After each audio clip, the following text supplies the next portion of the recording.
Ladies and gentlemen, this is the main event.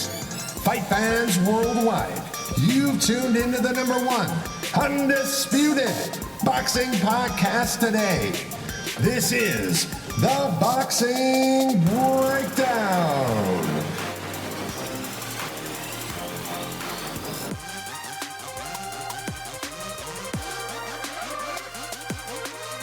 Now, your heavy-handed, hard-hitting host, Mark Roxey.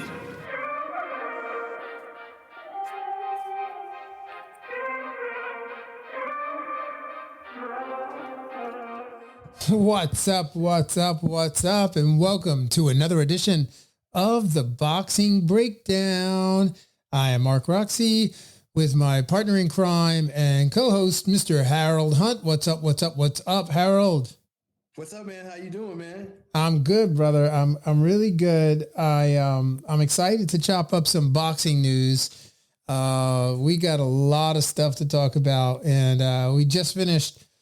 Before we came on the air, we were just chopping up some of the things we wanted to talk about tonight, and we are going to talk a little bit about Rolly Romero versus Barbaros and the results, as well as the stoppage. And we want to know whether you guys think the stoppage was premature or on point, or what the story is.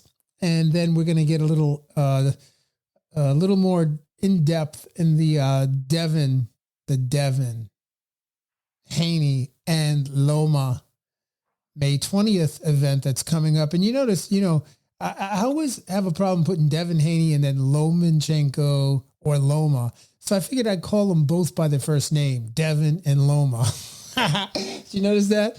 That works nicely. Yeah. And then we're going to get into a little bit of discussion on Teofimo Lopez's upcoming fight on June 10th with Josh Taylor. And we'll close it out with the WBC loves Tank Davis. Okay, we're gonna chop in. Harold got. I'm sorry, WBA. Sorry, yeah.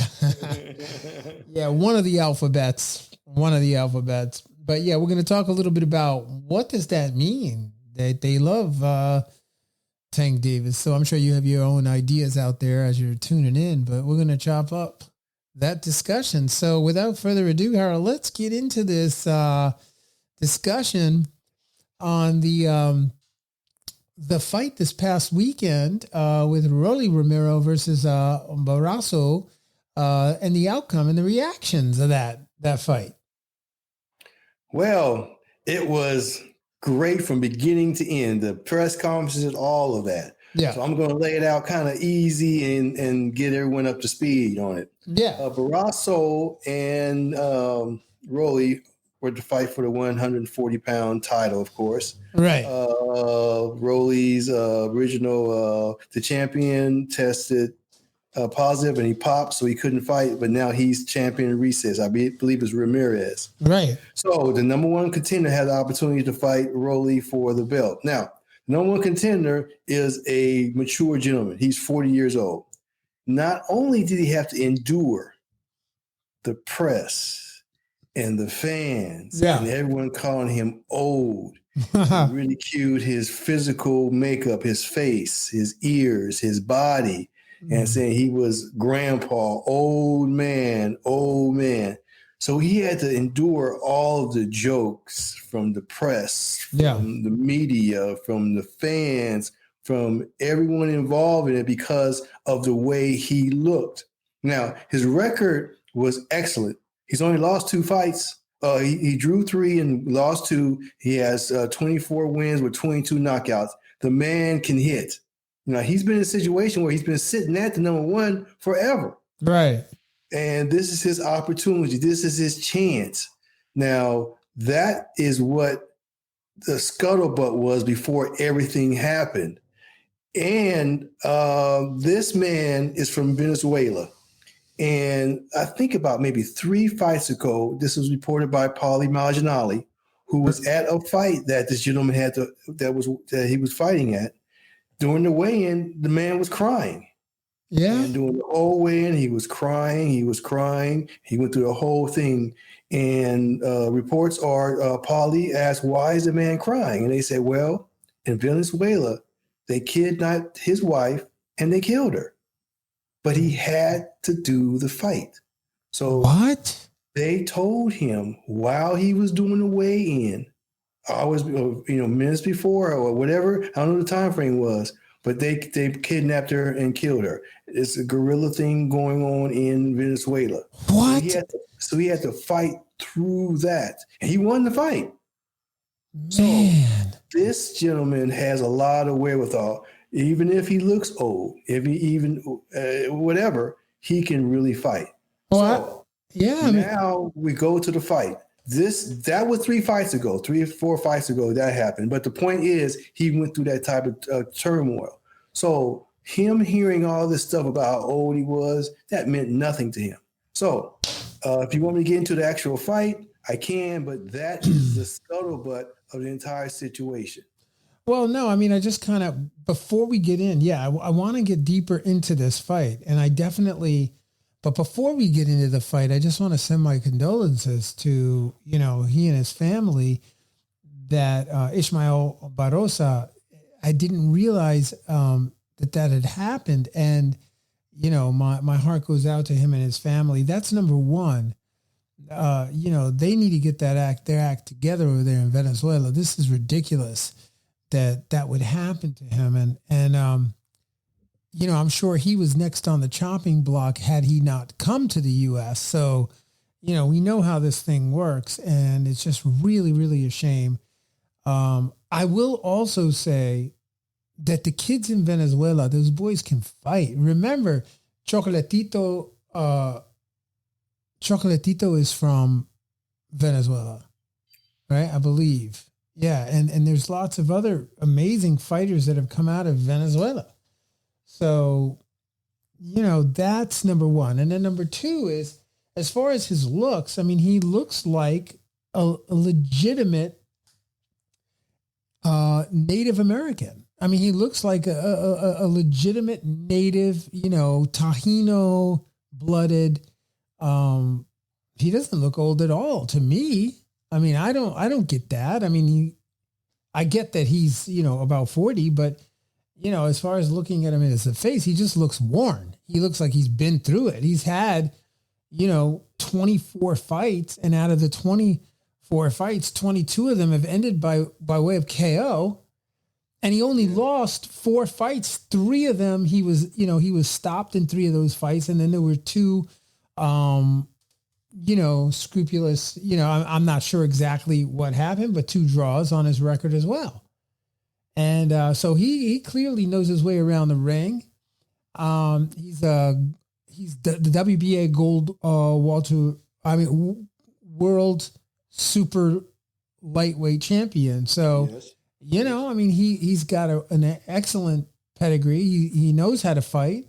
And he proved that. He legitimately proved that on Saturday night. So anyway, Harold, why don't you go on? Okay, so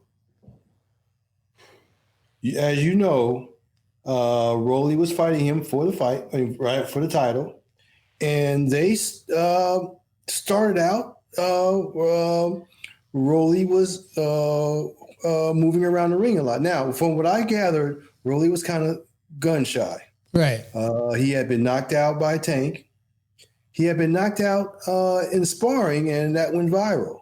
Right. So he obviously was in a situation where he was kind of worried about about getting hit again. And truth be told, he got dropped in the second round. And he got right up, but his worst fears were confirmed. Yeah. That he got hurt. Yeah. Now, he attempted to kind of be forward and move forward and be the bully he was, but he's no longer that. That's another conversation, but he's no longer the bully because he is somewhat kind of worried about his posture in the ring. So as far as we could tell, the fight went on and he started pushing and throwing his opponent down. Rolly did. Now, the referee, Tony Weeks, who I know personally, I talk to him from time to time over the years, He knows me. I know him. However you want to work it. He is a consummate professional. Now, Mark, we saw what happened. The first knockdown, he was thrown down in a sense. So you can let that one pass. The second one, in which the fight was stopped, I cannot blame Tony Weeks. And the reason I can't blame Tony Weeks, because in the position he was in, when Rolly pushed him, he couldn't see whether it was a punch or a push. Either one, the way Rolly's opposition fell into the ropes, it was like he really got punched, but he was pushed. But his body language was so out of control, you would think it was a punch, but it was a push. And from the angle Tony Weeks was in the ring behind Rolly, he couldn't see that it wasn't a punch. It was a push.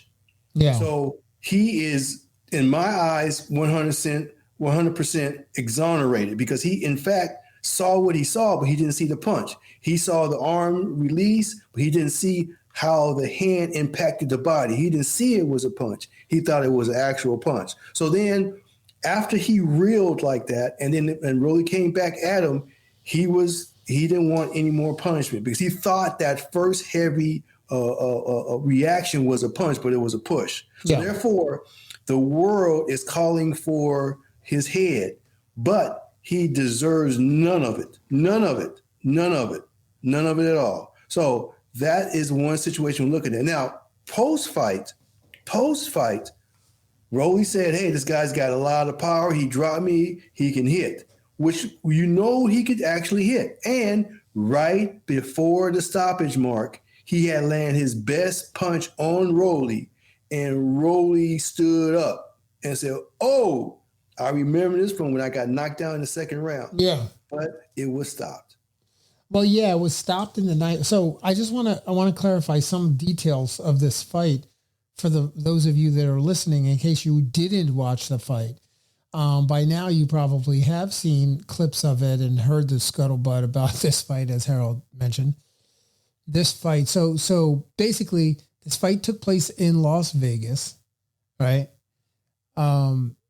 Rolly Romero secured a 9th round TKO against top contender Ismael Barroso, despite being behind on all 3 scorecards going into the 9th round.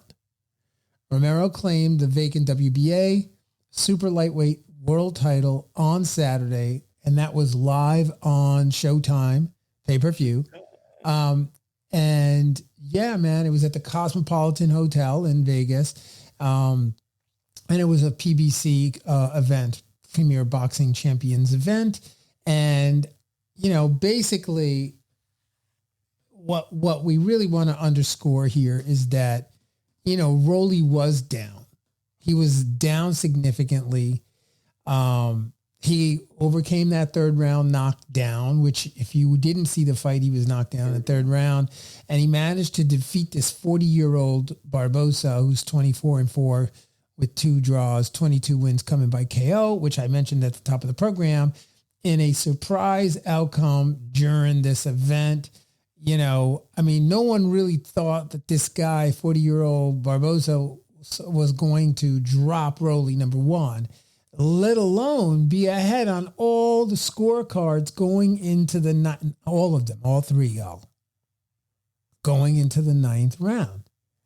And so, Harold mentioned that Tony Weeks, who is a consummate professional, I'm not going to dispute that. I'm not going to, put his character on the table. It's not about his character. What the question is did he make the incorrect call? And as Harold mentioned,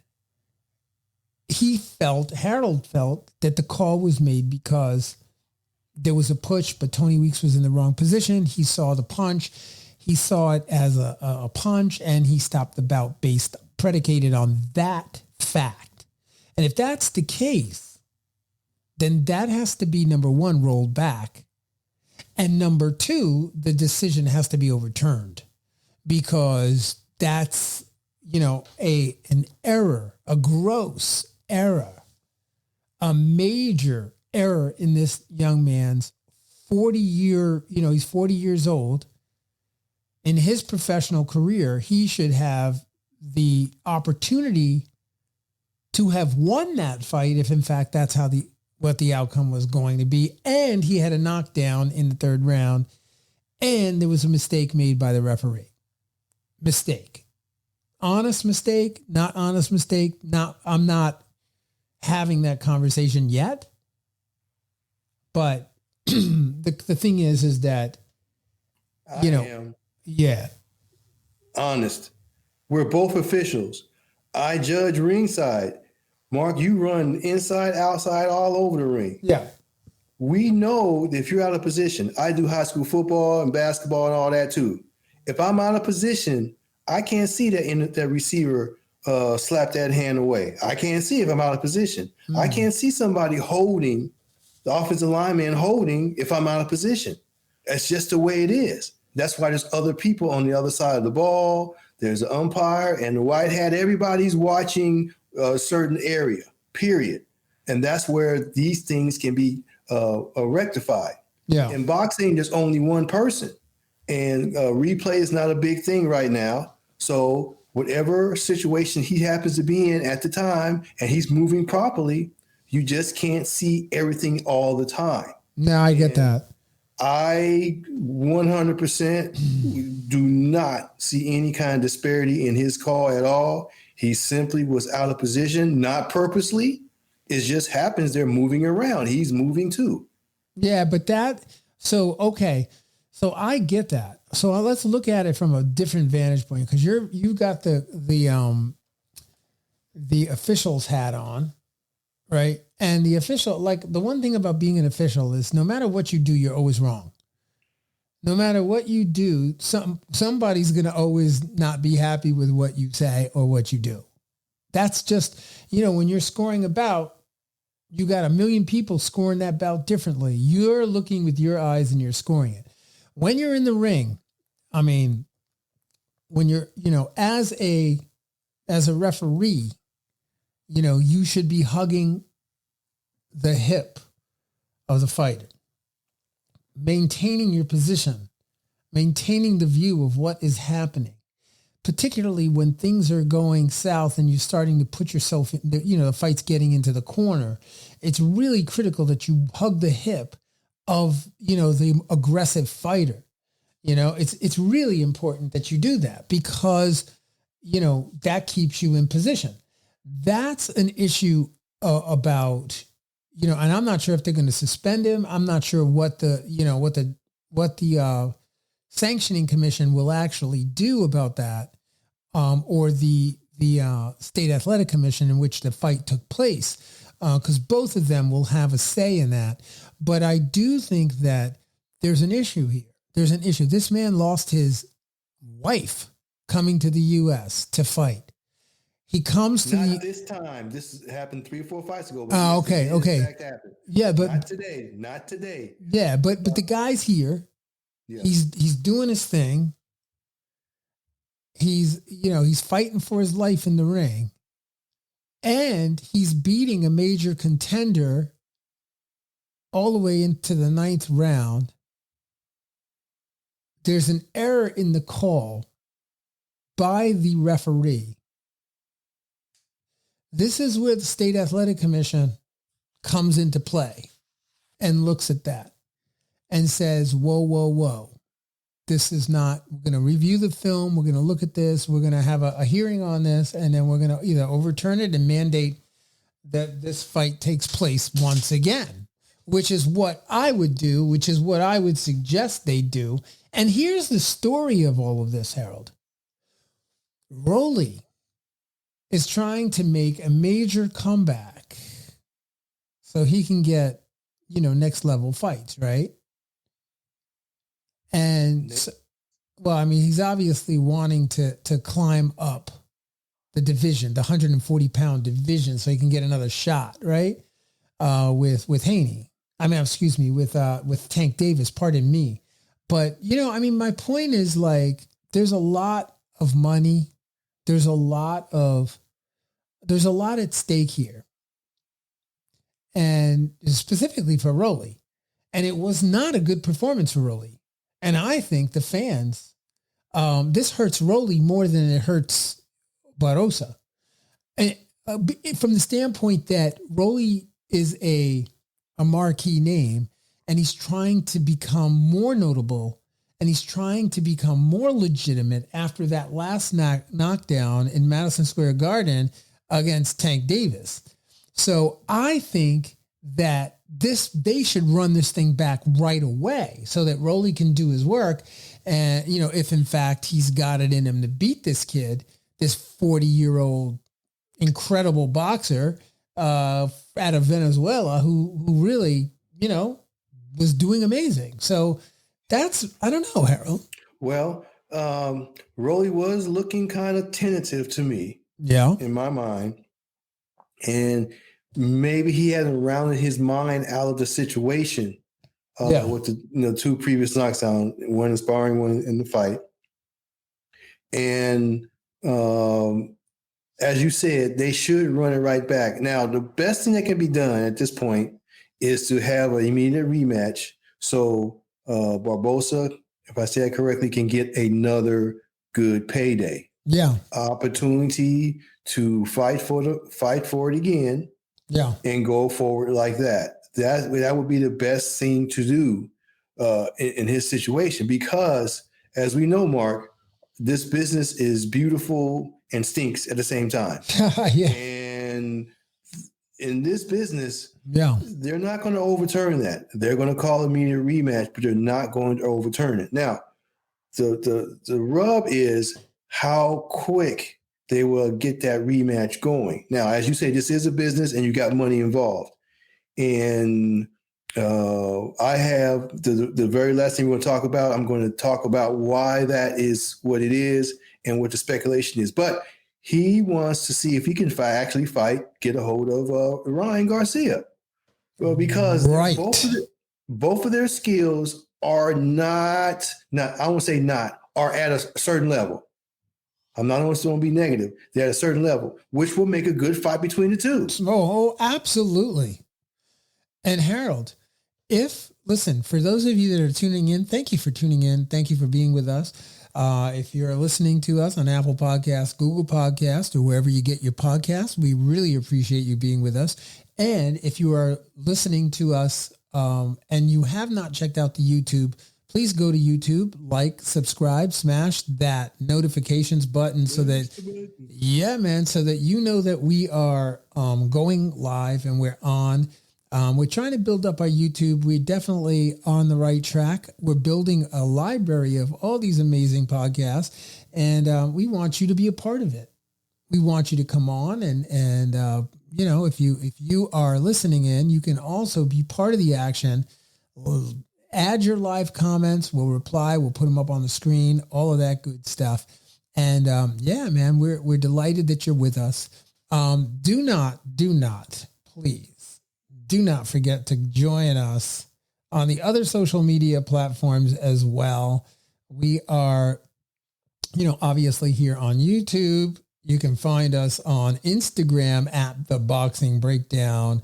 You can follow us on Facebook as well. We're there on Facebook at The Boxing Breakdown. And you can also watch the broadcast on Facebook. So if that's your favorite platform, check it out there. You can also find us on LinkedIn. I got The Boxing Breakdown hooked up on LinkedIn there, and of course on Twitter as well, which we really don't do too much with. But hey, you got to keep that handle ready, okay? And again, like us on Apple Podcasts. Don't forget, you can find us on Spotify. You can get us on iHeartRadio. You can get us wherever you get your podcasts, okay? So thanks a lot, man. Thank you for being with us. And then, Harold, let's get back to the program. Yes. Yeah, man. So, Harold, I think we kind of, is there anything else you wanted to talk about the Romero and Barroso fight before we move on? Yeah, in closing, just a quick closing, just to kind of, if they mandate it, that would be great for him. My biggest fear is he'll go back to Venezuela and he'll sit there and he'll wait for that call. it may or may not happen because boxing can mandate anything and it won't happen. Yeah. Or it will happen. So I don't know either way. I just don't want him to be in a situation where some promoter calls him and says, I need you to come fight, my up and coming guy. Right. Whereas he just fought for the title. He deserves his opportunity to fight for the title. He was number one contender for a long time. Yeah. He has the record, and he didn't have an opportunity to necessarily, go through all the way through with it. And the ridicule that he went through because of his, the way he looked, but he cracked Romero, and he cracked him again right before he was stopped. Wow. And once again, I bear no ill will toward the referee at all. Period. Yeah. I don't. Yeah, no, I get that. Harold. And, I'm not, like I said in the beginning, I'm definitely not questioning Tony Weeks and his position. I could tell you if it was my fighter, okay, I would be livid, man. I would have flipped my lid. Okay, I would have flipped my lid. Probably would have jumped in I don't know what I would have done, but I would have flipped my freaking lid. Okay, yeah, man. I'll be right. I'll tell Tony Weeks, man. What are you doing, dude? What did you just do? I mean, I'm talking about from the standpoint of having everything to lose. You got a record of 24-4. With 2 draws, you're on the biggest stage. You are getting ready to crack through, to break through to the upper echelon. You beat Rolly.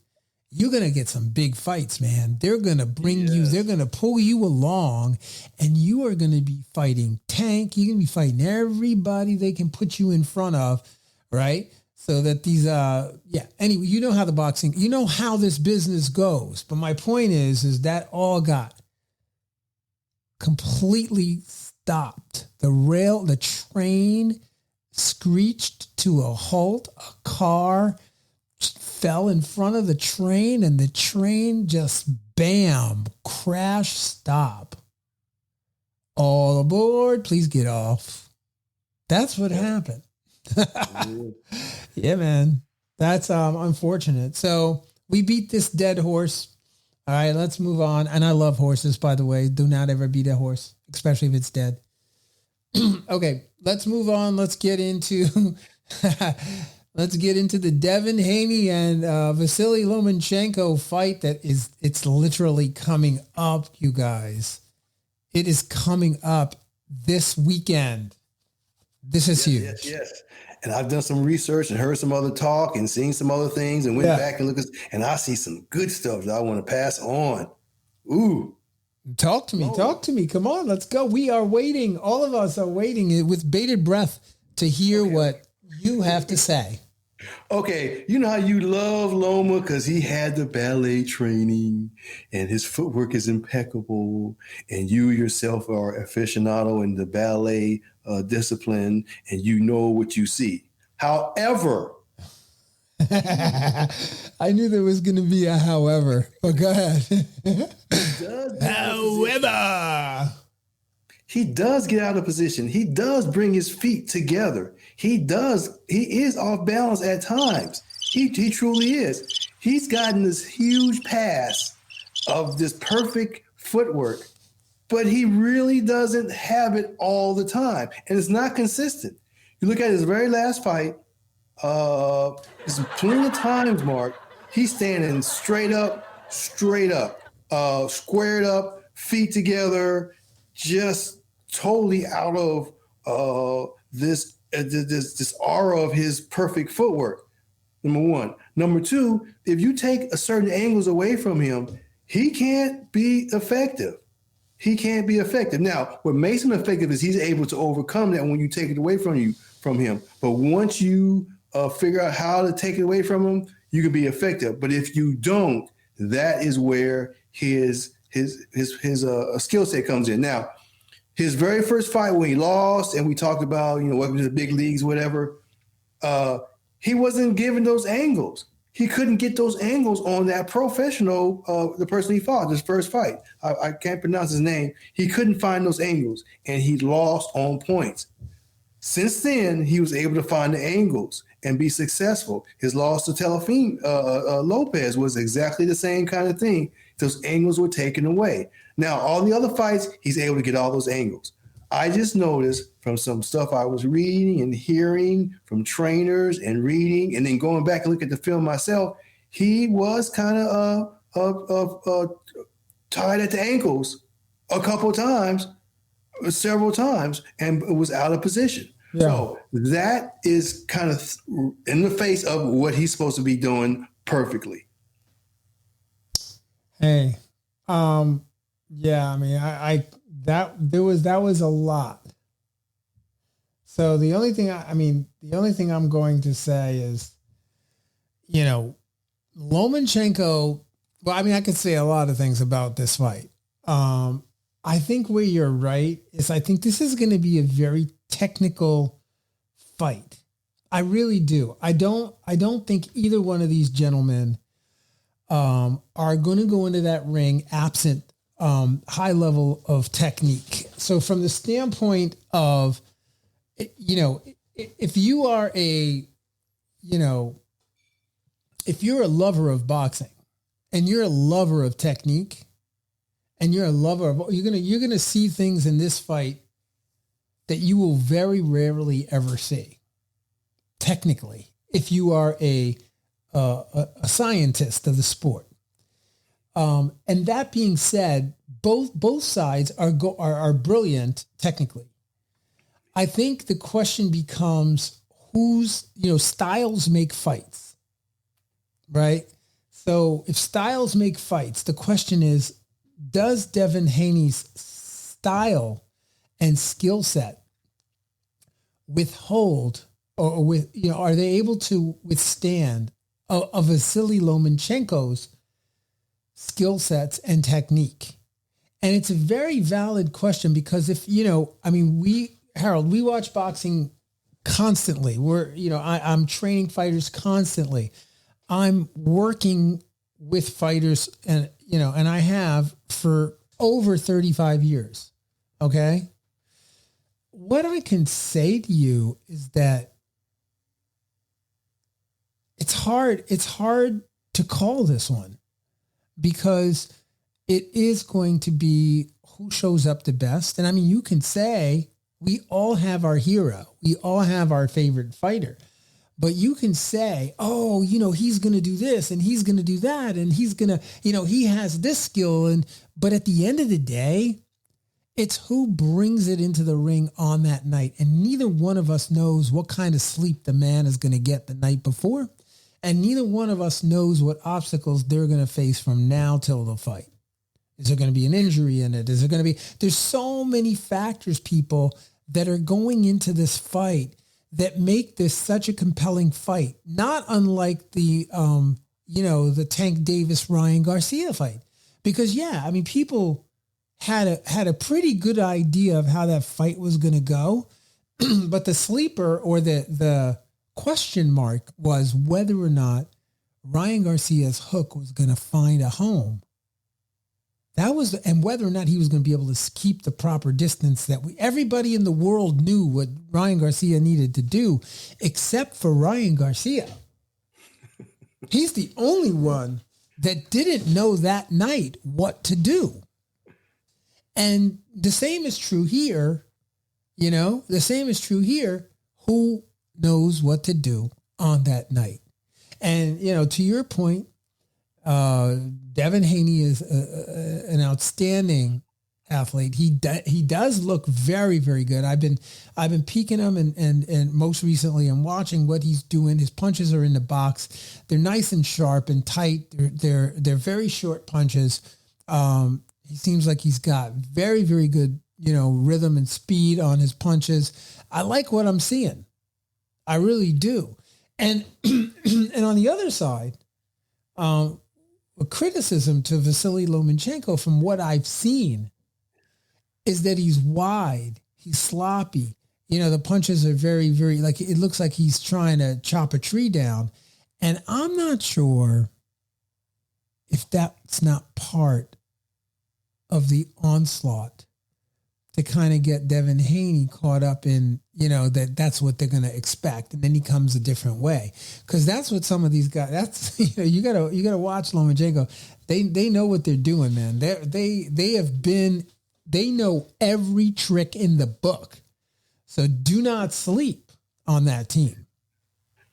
Now, on the other side, as far as Haney's concerned, I must say, Haney has a sharp jab, and he's going to have to, use the 1-2. He just can't use the jab and keep him away. He's going to have to actually drop that 1-2 on him and follow up that jab with something meaningful on a regular basis.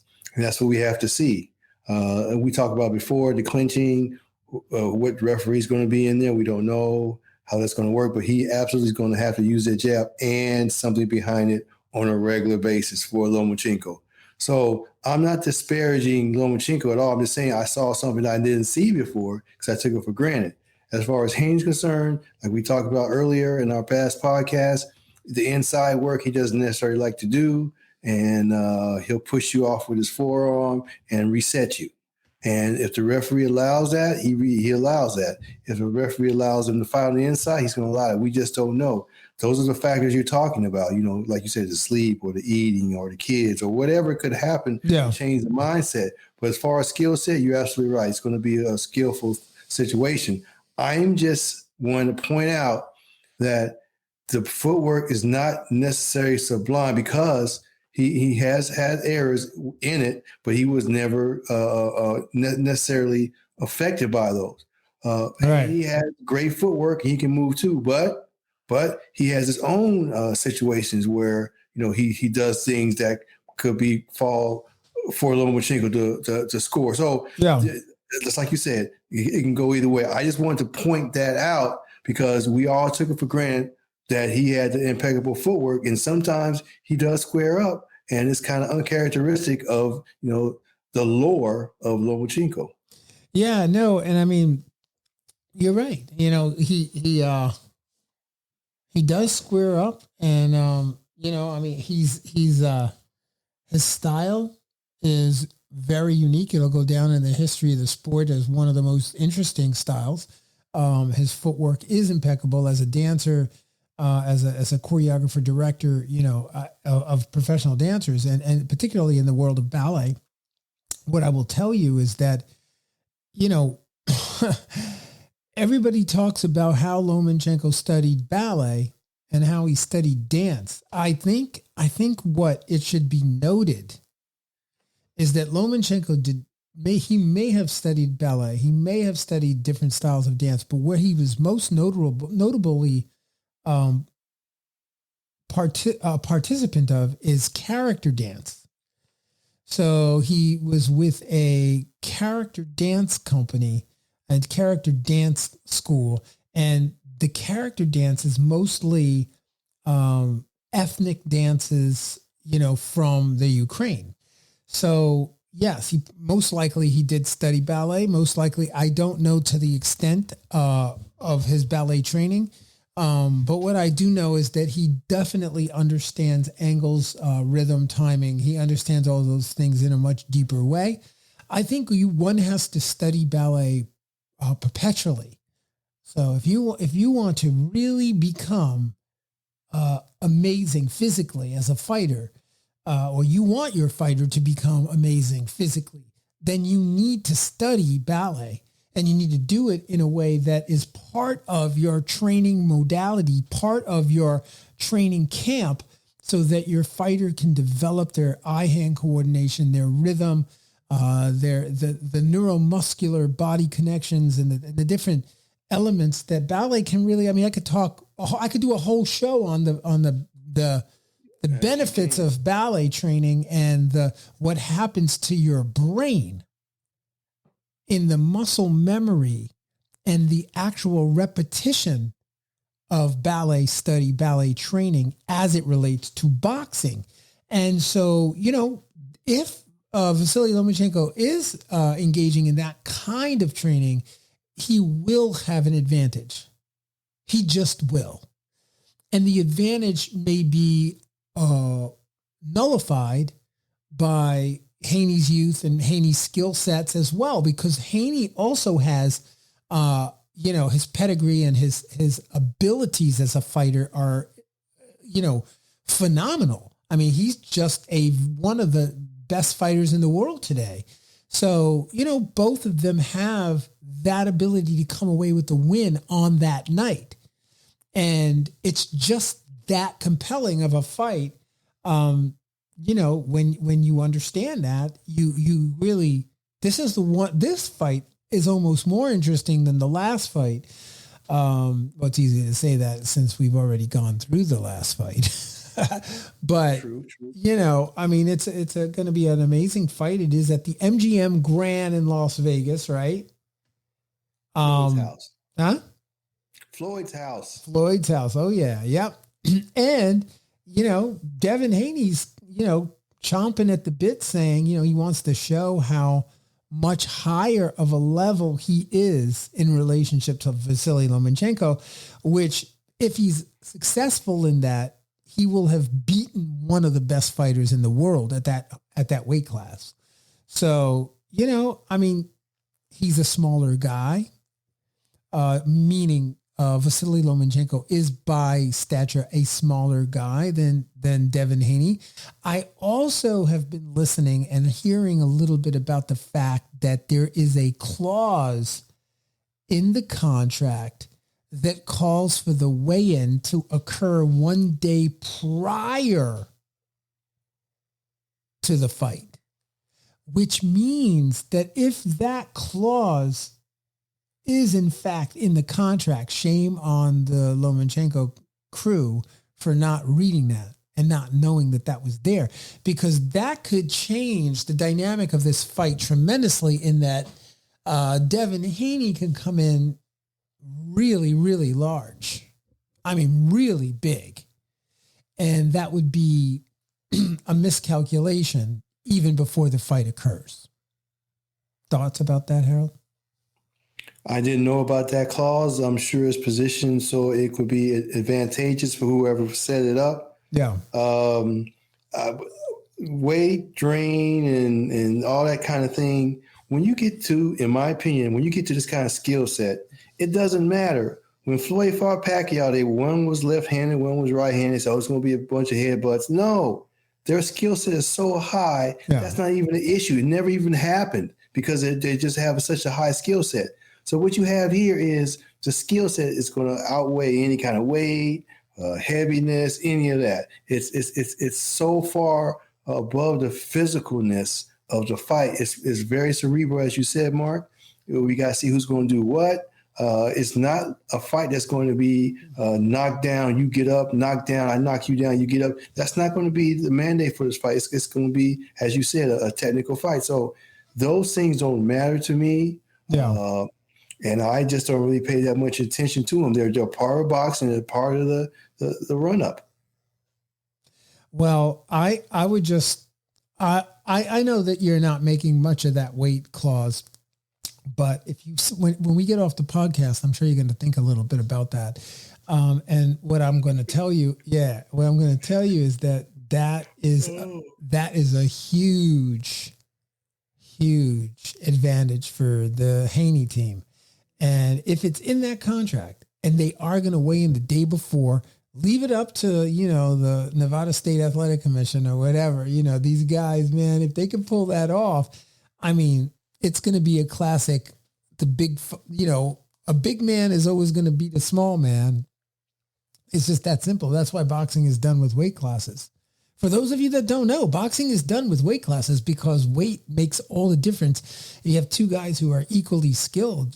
The guy who has the weight size advantage is going to, the punches aren't going to do that much damage. I mean, that's pretty basic. That's boxing 101. I mean, small guy coming up, big guy coming down, that's a problem. I can't dispute your pedigree in the sport. From what I see out here on this side of it, it is a situation where you have a bigger person and you have a smaller person. However, it's about who can score.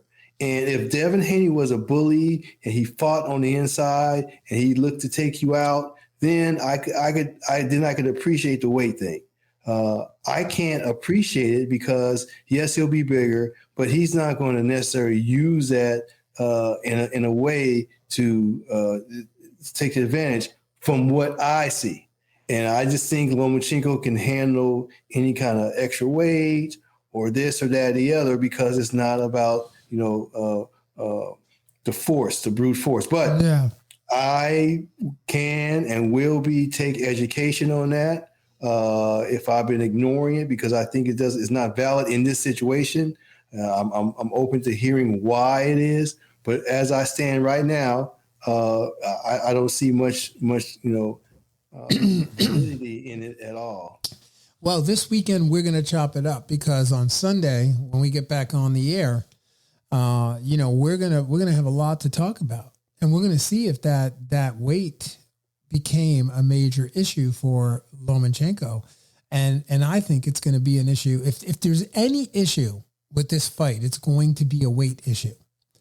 I think, yeah, Vasily Lomachenko at one point back in 2013 was one of the most feared fighters in boxing. And there are thousands of videos on his impeccable skills and techniques that he brought into the world of boxing that a lot of fighters were not even doing. And I remember how much, how many people were hot for, Vasily Lomachenko. So fast forward 2023, the aging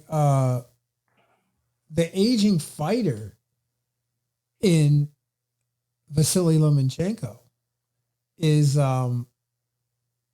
it's interesting to see. I mean, look, Juan Manuel Marquez and Manny Pacquiao. I mean, I think Marquez was 35 when they fought, when he beat Manny Pacquiao.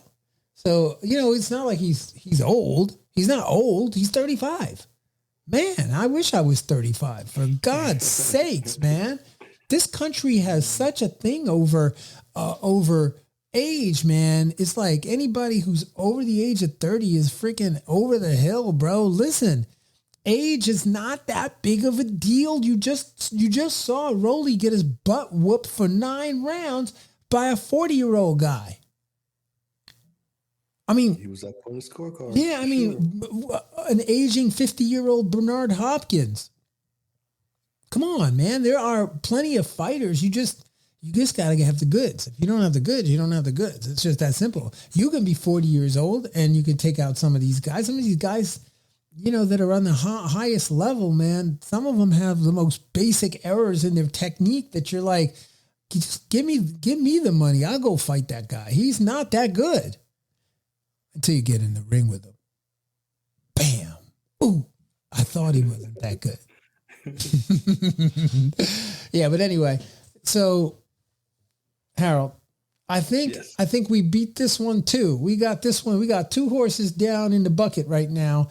Man, we got the ASAPA on us now. You keep talking about animals and beating them. Nah, man, I told you, I love horses. Y'all don't know this, but I mean, those of you listening in, you guys don't know. I can ride some horse. No, serious. Like I can jump 4-foot fences with horses, man. I am an avid equestrian rider. I can do English and I can do Western. Western's my favorite, man. I think I'm a cowboy. I love being a cowboy, man. Seriously. I got a few skills myself. I love when they run. Yeah, me too. The jumping, I have to go in the air with them as you know how to ride. But yeah, I like that power that they have also. But we digress. Yeah, man. Let's jump on into this Teofimo Lopez versus Josh Taylor. Lopez is daring to be great. He's the only one out here trying to go right to the fire and put it out. Everybody else is not negatively, but everybody else is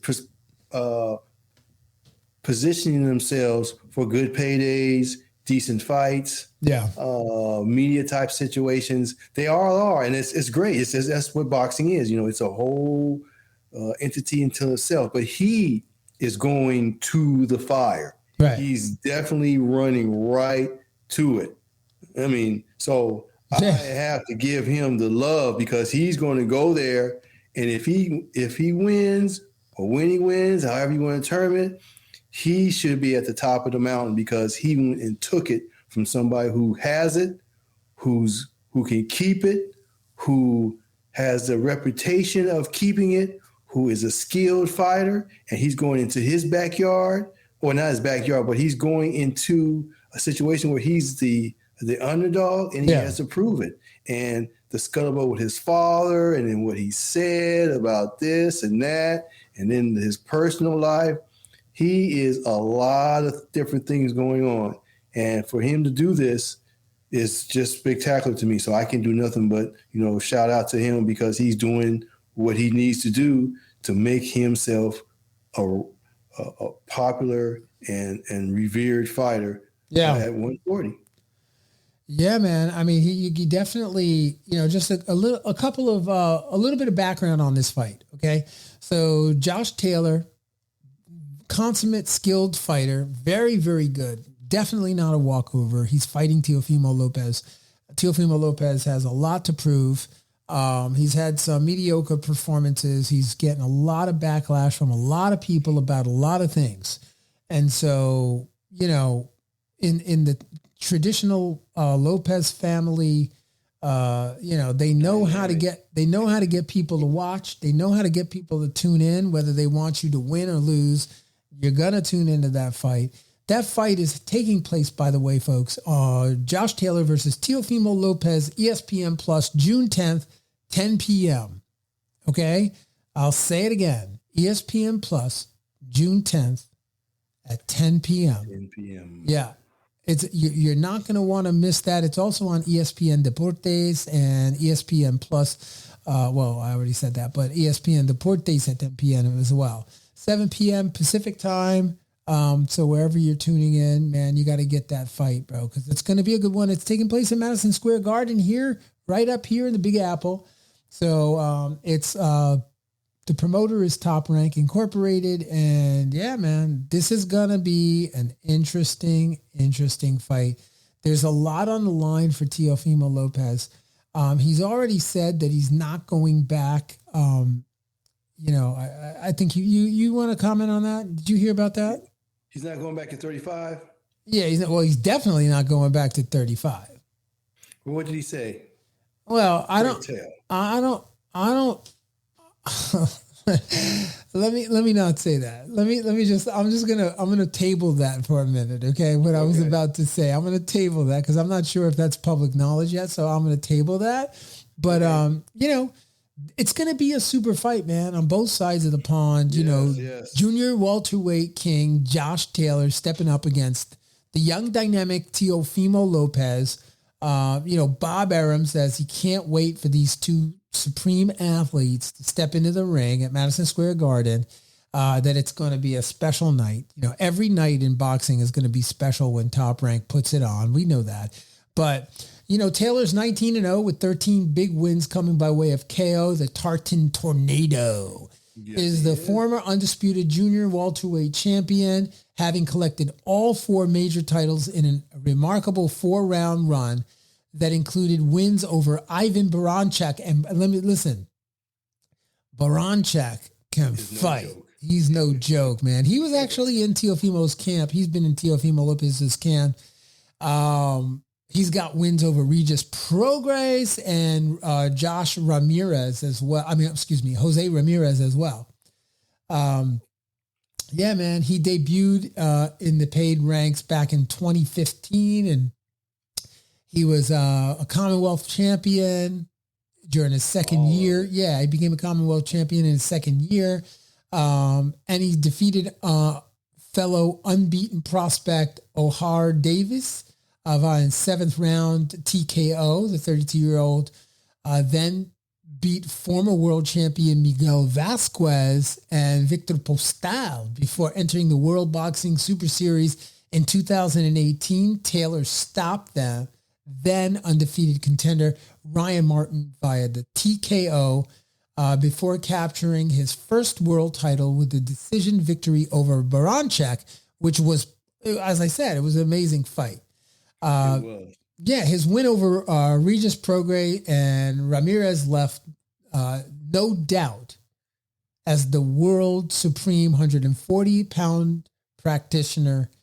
Taylor returned more than 1 year after his last performance, a competitive split decision nod over Jack Cattrall. So, Lopez is 18-1, 13 big wins coming by way of KO. He's the former unified and lineal lightweight champion of the world. And in December of 2019, he captured the IBF title with an explosive second round win, knockout win. I mean, it was, head gets snapped back all the way back, meaning Richard Comey's head gets snapped back. The following October, he basically beat pound for pound King Vasily Lomachenko to win the WBA, WBO, and the WBC franchise title. 13 months later, he lost the belts via knocking split decision to, actually, it was a shocking split decision victory by George Kambosos, who at the time was 25 years old. So, Teofimo's been through a lot. The only thing I could say is that this is going to be an outstanding fight. It really is. Both men have lots to prove. And they want to get themselves back where they need to be for an opportunity to win, to win all the belts again. And Teofimo is, got a lot of questions. He's asking himself about whether or not he thinks he should still be doing this. And those questions are going to be answered when they jump on in the ring. Yes, we know Josh was thinking about coming up to 140 welterweight. Yeah. So that would have been fun, but his ego caused him to stay down there and fight Contrail again, if I say his name correctly, because of the controversy that he really lost, but he was giving it to him because he was the champion. Right. And he lost 3 of the belts because of that, but he wanted to get his not get back, but he wanted to kind of close out the book on Contrail as Floyd did with Madonna. Right. But he still carried his cachet.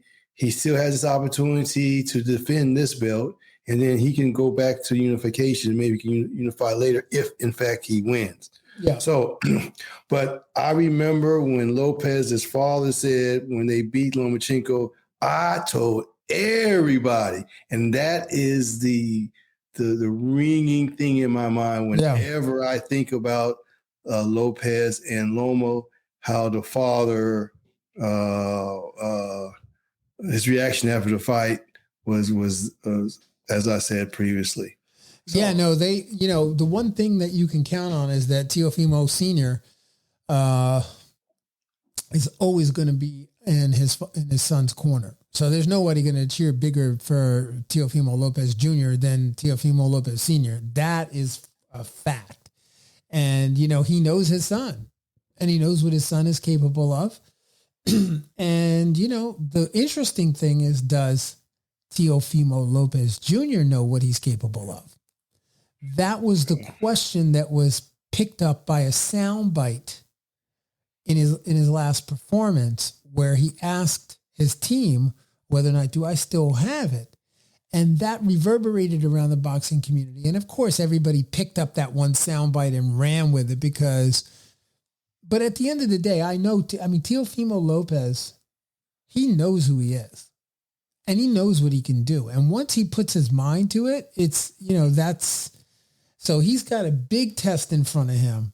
This is a big test for both of the fighters.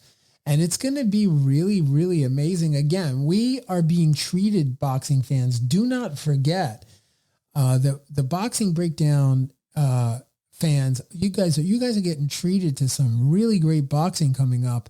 Really unprecedented coming out of COVID. I mean, it's been a struggle to get out of COVID, but here we are.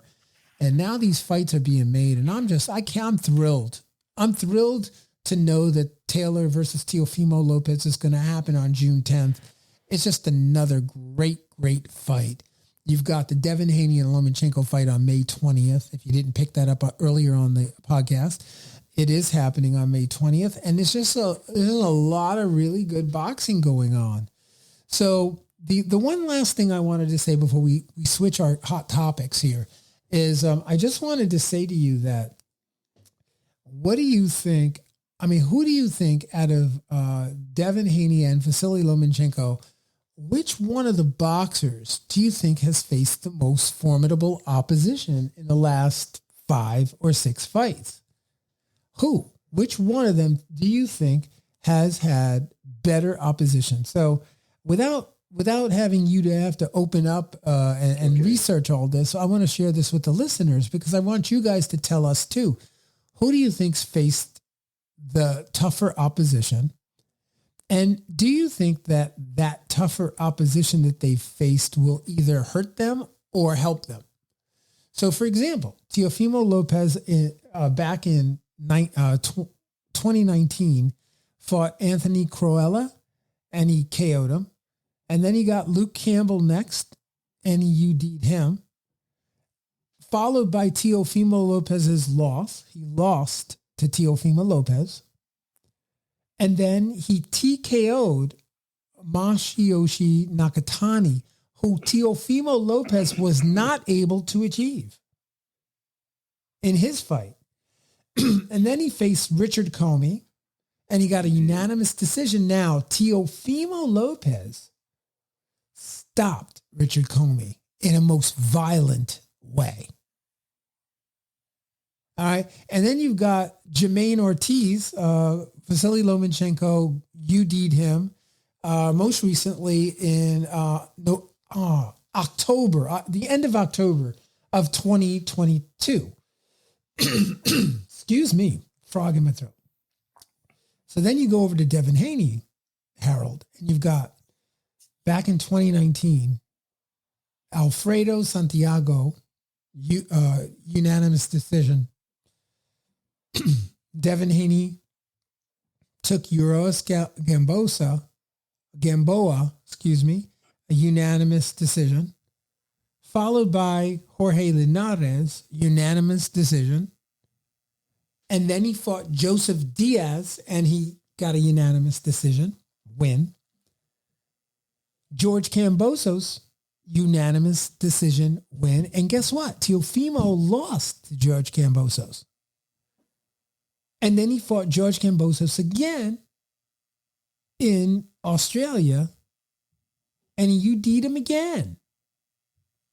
So who do you think has had the most formidable opposition, and do you think that will help him or hinder him? Meaning either one of the fighters, because I just laid it all out for you. So do tell. Post your comments here on YouTube or on Apple Podcasts, Google Podcasts, or wherever you get your podcasts, and let us know what you think, whether or not you think. We want to know. Yeah, we really do. And so Harold, with that being said, let's switch over to this WBA loves Tank Davis. Tell me about that, Harold. Once again, I want to shout out to the WBA. I went to the convention. It was beautiful. It was well done. A lot of people were there. Where was it? Enjoyed it. It was in Tampa, Florida. Oh. And it was very nice. I enjoyed it. Now, the reason I say the WBA loves Tank, and this goes back to Rolly. Yeah. Rolly's going to keep that belt, but Tank has opportunity to win that belt from Rolly. Right. That is a legitimate belt. The one he has is legitimate, of course, but this one is the top of a legitimate ranking for the WBA. And I'm thinking that they are happy because, number one, the sanction fees will be more prevalent. The exposure the WBA will get will be greater. Tank doesn't have any kind of legal issues other than this thing he has to deal with. And he'll get not a real belt, but he'll get another belt that will It's not the regular belt. It's the top belt, and they really don't necessarily believe in belts. They believe in who is the popular fighter and butts in the seats and all that. But this will add to that. So they like him, and they are going to be sure that he has an opportunity to get this belt. So all the other things we were talking about earlier about, get the rematch and this and that, there's a great possibility that won't happen only because the WBA loves Tank, and they know Tank is going to be a great face for them. As far as we know right now, he legitimately won that belt, that the fight. He is the champion. No matter what we say, how we feel it, he's the champion, and they're going to posture him in a position where he can rematch Tank. If he takes it from Tank, that's great. Right. But Tank's going to get an opportunity to win that belt, and I think the WBA is happy with how it came out. I mean, not happy, but they know that the possibilities are great for one of their champions to pick up this belt and to really solidify himself as the full champion in that division in their organization. Right. Yeah, man. No, I mean, everybody's gunning for Tank right now. I mean, some people have said he's the face of boxing. I heard Mike Tyson come out and said, dude, you ain't the face of boxing. Come on, bro. What are you talking about, the face of boxing? You're a good boxer. So, I mean, there's more to come from Tank Davis for sure. I can see why the WBA would want Tank Davis fighting on that banner. I get it. And, I mean, there's a lot down the road for Tank Davis. Rolly is a placeholder. Yeah, exactly. And like a lot of these guys, as these guys start flushing themselves out, winner, loser, winner, loser, winner, loser, you're going to be narrowing this thing down. A lot of people have said that Tank Davis is the one that's going to be left standing. So we're going to find out because Teofimo Lopez has got Josh Taylor. Vasily Lomachenko's got Devin Haney, and that's gonna bump off two of them right there. We already bumped off Ryan Garcia. Ryan Garcia's out of the picture. So it is, the new paradigm of boxing is showing up. It's just a matter of time.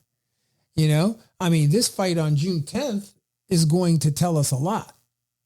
And if Teofimo wins, and he wins in like amazing, no matter how he wins, but if he wins in impressive style with a knockout,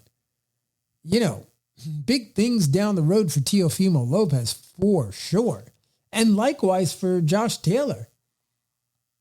If they slide into a unanimous decision, either one of them are going to kind of be it's so interesting, man. It's so interesting to even say that. But if either one of them wins by unanimous decision, they will be on the long road to where they want to go. Josh has the opportunity to fight in his home country and bring the world to him. Yeah. That's a beautiful thing. And if he does win, he'll be in a situation where whoever comes to him should be beatable for him. Yeah. And then he can come back to America and fight again and continue to hold it as long as he can hold it. Yeah. Whereas if Lopez wins, he is the king. We are going to hear some narratives out of him and his father that is just going to be scathingly entertaining. Yeah. And that is, believe it or not, I'm kind of looking forward to the brashness that he's going to display with that. But the fight has to happen, Mark, as you said. Yeah, no doubt. The fight has to happen. And these are big fights coming up. I'm so excited, Harold. I am so looking forward to what's coming up down the road. And, for those of you tuning in on YouTube, thank you for being with us. If you are listening on Apple Podcasts, Google Podcasts, wherever you get your podcast, thank you. Don't forget to like us on social media, the platforms, Instagram, Facebook, Twitter, LinkedIn, all those, at The Boxing Breakdown. You can find us, man. Please join us. Thank you for being with us. Yes. We hope you've enjoyed the podcast tonight. Love it. And we will see you guys on the next episode of The Boxing Breakdown. Peace and love, man. Thank you, Harold. Thank you.